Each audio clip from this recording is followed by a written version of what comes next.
La civilización egipcia ocupó la zona nororiental de África, a orillas del Nilo, aproximadamente hace unos 4500 años antes de nuestra era,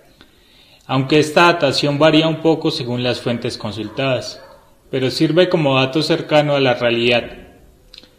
Fue la civilización más duradera. Se podían encontrar dentro de ella avenidas de esfinges, mitad humanas y mitad animales, altos pilares de piedra u obeliscos, pirámides más altas que cualquier construcción en el mundo, momias exóticas cubiertas de oro, jeroglíficos. Hay aproximadamente unos 3000 años de diferencia entre Cleopatra y los primeros faraones de Egipto o de la conformación de Egipto como tal.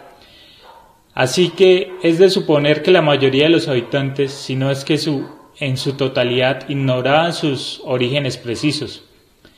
Esta civilización se da como respuesta a un entorno natural hostil. El arte sirve como un instrumento de poder, en tanto puede representar y contar las hazañas de un pueblo. Esto se da a partir de una necesidad de registro de las cosas que suceden, pero también a través de la enseñanza de la formación de los pueblos. Esto a través de la historia que se quiere dejar como legado, dando pie a que a través de pequeños o grandes relatos se establezca una verdad, que va a pesar tanto que se indicará como parte del origen del mismo pueblo. Es decir, que aquel registro que se deja sirve y tiene la intención de perdurar en el tiempo, o más precisamente, ser parte de la historia como un hecho importante o como el punto de origen de toda una civilización. El arte tiene la intención de mostrar el poder de un pueblo, pero también de dejar constancia del poder de unos hombres en específico. Para el caso de Egipto se puede entender que algunas manifestaciones artesanales servían para el uso común entre los hombres de este pueblo, como es el caso de la alfarería, que era común a los dos Egiptos que antecederían a un Egipto unificado, llamados como Bajo Egipto y Alto Egipto.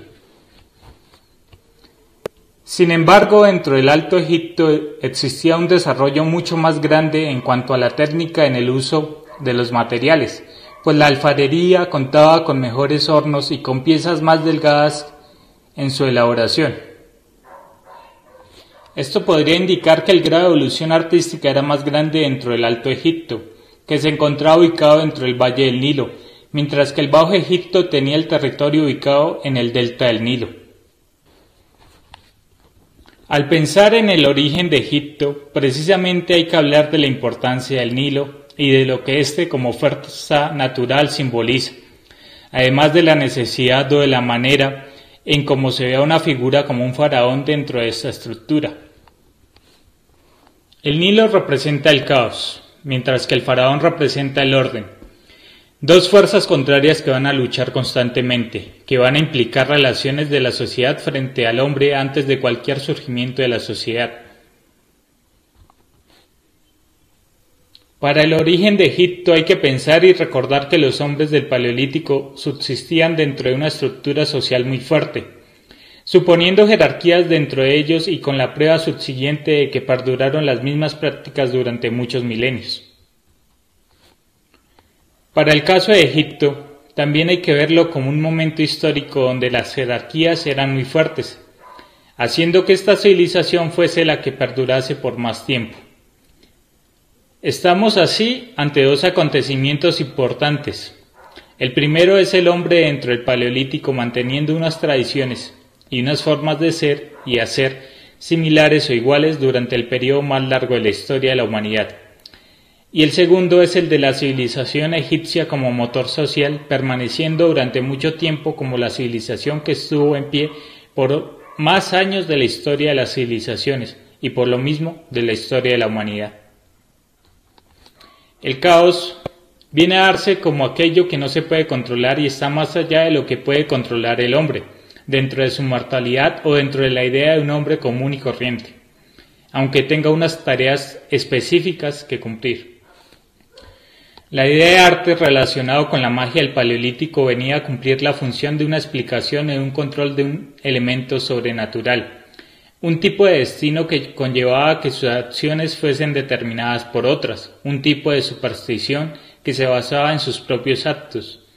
Al menos si nos atenemos a esta explicación que se le daba al artista que representaba escenas de caza, donde definitivamente iba a tener suerte gracias al terreno que había vislumbrado, con la ayuda además de estas narrativas visuales donde se apuntaba lo que iba a pasar, que estaba así enmarcado dentro de la magia y dentro de la religión. Por aquello de dar una respuesta a lo sobrenatural o a las acciones que estaban más allá de su control o de su poder.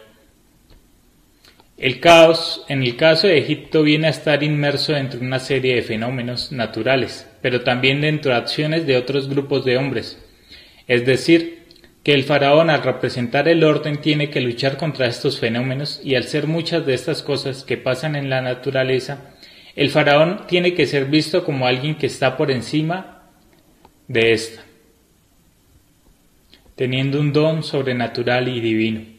pues el faraón es Dios al mismo tiempo. Egipto se forma y llega a ser lo que es en parte a la adversidad del territorio que ocupaba, pero también a las jerarquías que se establecieron incluso antes de que ocupasen como tal el Valle del Nilo. Los antecedentes de estos inicios se datan de hace unos 8.000 años, una cifra que podría variar según la fuente consultada, pero que confirman a un grupo de individuos nómadas dentro de lo que es el desierto del Sahara, en tiempos en que habían algunas fuentes de agua dentro de él. Entre el 5000 a.C. y el 3500 a.C. estos grupos se terminarían trasladando al Nilo, donde se formarían dos reinos mencionados ya como Bajo y Alto Egipto. El caos del que se ha hablado puede ser parte de los posibles daños que podía sufrir la sociedad, tales como la hambruna o el ataque de algún grupo externo a Egipto,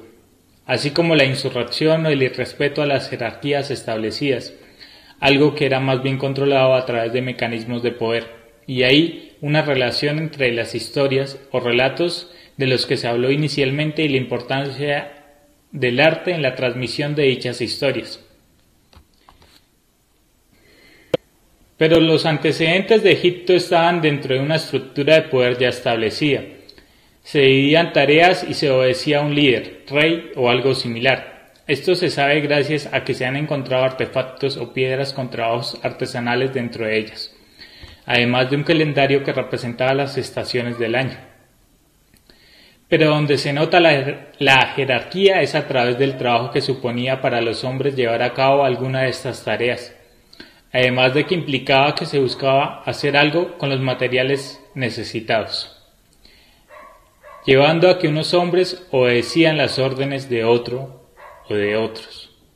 Así, se puede entender la importancia jerárquica para una sociedad, una división que dividía las tareas que se tenían para que desarrollar y que eran parte de aquellas personas que terminarían ocupando el territorio de Egipto junto al Nilo, pero que no sería de una manera cohesionada que se conseguiría desde un comienzo,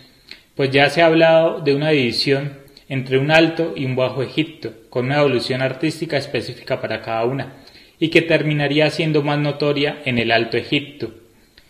lo que después supondría una posible conquista de territorio por parte del Alto Egipto, posiblemente, o asumido esto, al primer faraón llamado Rey Menes. A partir de entonces las capitales ya no serían dos, sino una. Así se pasaría de Boutou y de Hieracómpolis, ciudad del halcón, donde ya se hacía una representación del dios Horus a través de un halcón, a la capital Menfis. Posiblemente la unificación de los dos Egiptos se dio en el 3200 antes de nuestra era. Cada pueblo utilizaba una corona distinta, pero a partir de la unificación se empezó a utilizar una doble corona, que contenía los elementos representativos de las anteriores, una cohesión visual que representaba precisamente la unificación. Esto entre las líneas que surgían a partir de manifestaciones u obras artísticas, además de que los relatos de las historias contaban la conquista por parte de Menes a través de bajorrelieves y otras piezas encontradas con estas representaciones. La escritura durante este periodo representaba sonidos, así la combinación de sonidos formaban palabras específicas, lo que serviría para dar una base a sus orígenes y a lo que ulteriormente sería la civilización egipcia. Así, de manera somera se señala la importancia del arte dentro de la historia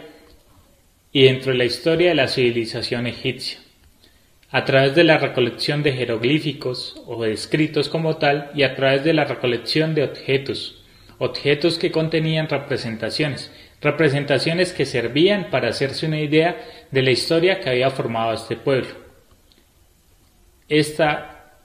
se daba a partir de una relación de poder, la historia que se contaba y la historia que sabemos el día de hoy sobre esta antigua civilización.